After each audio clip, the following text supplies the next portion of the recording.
pasižiūrėjęs į tuos darbus, matęs ir ankstesnius darbus, aš taip kvailai, idealistiškai sakau, tai žmogus, kuris iki dabar tiki, kad grožis gali išgelbėti ir pasaulį, ir kiekvieną iš mūsų. Ar iš tikrųjų taip yra? Ar kiekvieną nežinau, bet mane tai gali. Bent stengiuosi, kad menas, grožis, ir harmonija, tai tokie dalykai, kurie tau padeda gyventi, trumpai sakant. Alvydai, tam tikrą vertybių skalę, kurie be jokios abejonės pažvelgus į įvairaus laikotarpio tavo darbus, jie vis tiek turi tam tikrą vertybinį matą. Aš nekalbu apie tapybinę, apie formos, apie spalvos, apie tai mes dar tikiuosi pakalbėsime, bet tam tikra vertybių piramidė, kuri mano nuomonė nepasikeitė nuo tavo pradžios, nuo tavo kaip dailininko, nuo tavo kaip kūrėjo pradžios.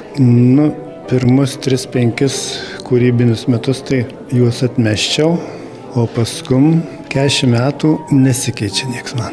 Einu toks kaip mulas tuo savo pramintų keliu.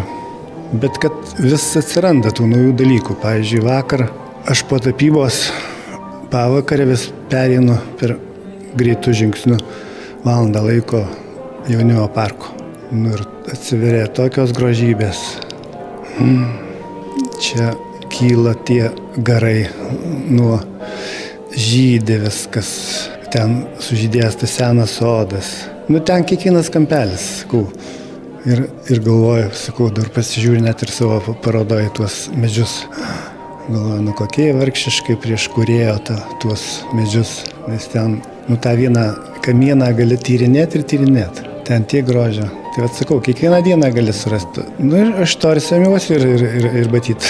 Tas toks pastovumas, kad aš ne iš kažko tai, bet iš kasdienybės, iš gamtos, iš Dievo.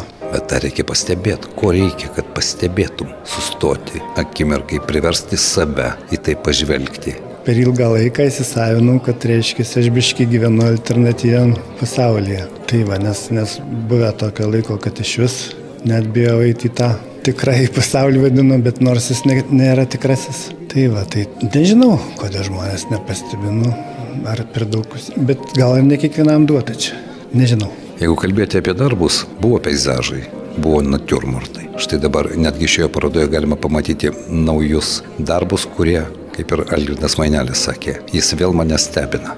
Gebėti stebinti per 40 metų ne tik tuos, kurie ateina pasižiūrėti į tavo darbus, bet ir save. Ar tai pavyksta kaip dailininkui? Man atrodo, kad aš nelabai keičiuosi, bet jeigu nesikeičiant gali pasirodyti naujai, tai reiškia labai gerai. Kada mums susikirto keliai, tai aš dabar tiksliai neprisimenu, bet taip atvykus į Alytų gal už metų, gal už 2. Ir nuo to laiko bičiuliaujamės. Turėjom studijas Liškiavos gatvėje, kaimynai buvom. Viens kitą pravardžiavom kaiminėlį, tu pagal tą multfilmą, kur kažką meistrauja ir būtinai nesiseka. Atsimenu, Alvydai statom spyną, išgrįžiam, kažką padarėm, jis pro skylę žiūri, o aš tuo metu pučiu. Iš ten daug prisiminimų. Paskui ir Ulonų gatvėje, ten tose palėpėse kartu.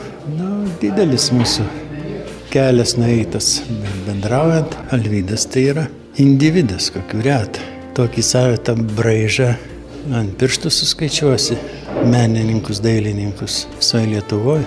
Netgi nepamėgdžiojama. Tiek savitas, kad mane tiesiog stebina. Ir jo tas požiūris gilus į reiškinius, į daiktus, į gamtą. Ir va šitoj parodoj matosi, tie paskutiniai jo darbai, vėlgi naujas žingsnis.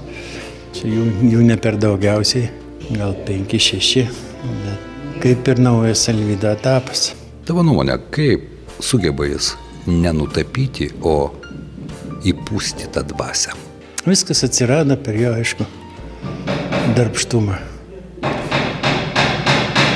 Be tapybos jisai neišgyventų. Tiek, kiek aš jį prisimenu, jo gyvenimo tikslas, jo gyvenimo pagrindinis užsiėmimas ir pramogas kažkokias. Jis susidaręs, jis labai disciplinuotas, viską apgalvojantis. Šiai parodai ruošiasi ir pergyvena ir man skambina, nemiega. Matosi, kaip viską jis priima jautriai, kas matyti ir jo tapybą. Kaip techniniam tapymo priemonėm sukurti tą tą tikrą sakralumą, tikrą, kaip tą emociją, kaip tu tą jausmą įdedi į tai. Tai tas, sakau, techninis dalykas, tai atsiranda per darbą. Per tuos metus, per tą darbą, per tą norą dirbti. O jau ta, vadinkim, dušelė, kaip ten atsiranda, tai čia jau, gal net ne mano, čia jau dėka šitas atsiranda, nežinau. Alvydai, kur išsibarstė tavo darbai? Jeigu būtų žemėlapis, tai nežinau. Net kur tai sudėti, o Lietuvoje tai irgi. Bet šiaip tai yra tokių... Bet tai iškeliavėgi po visą pasaulį? Taip, nuo Australijos iki Afrikos, Kanados, nežinau, Amerikos tai tikrai ir. O Europoje tai aš neskaičiuoju net. Bet yra tokių mano, kaip sakyt, ne tai kad draugai, bet... net negerbėjais aš juos vadinu, bet, kurie tiesiog kolekcionuoja ten, turi po 30-40 darbų. Ir mes jau, tokie bendraminčiai. Jau jie, net aš įsivaizduoju, kad jie dalinai gyvena mano pasaulio.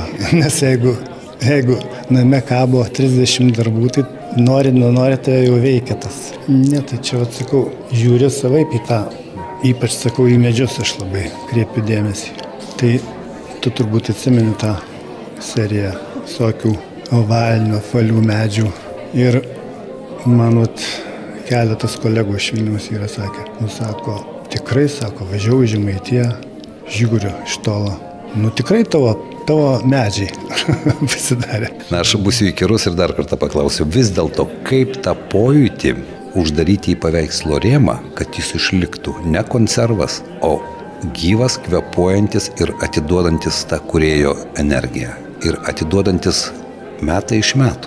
Jo, ta energija tai kainuoja. Tai aš visą laiką atsimenu, jau kas klausdavo, tai sakau, galiu 10 valandų sode kast, ravėt ten ir aš nenuvargsiu. 3 valandas patapęs, aš kaip citrinukė išsunktas.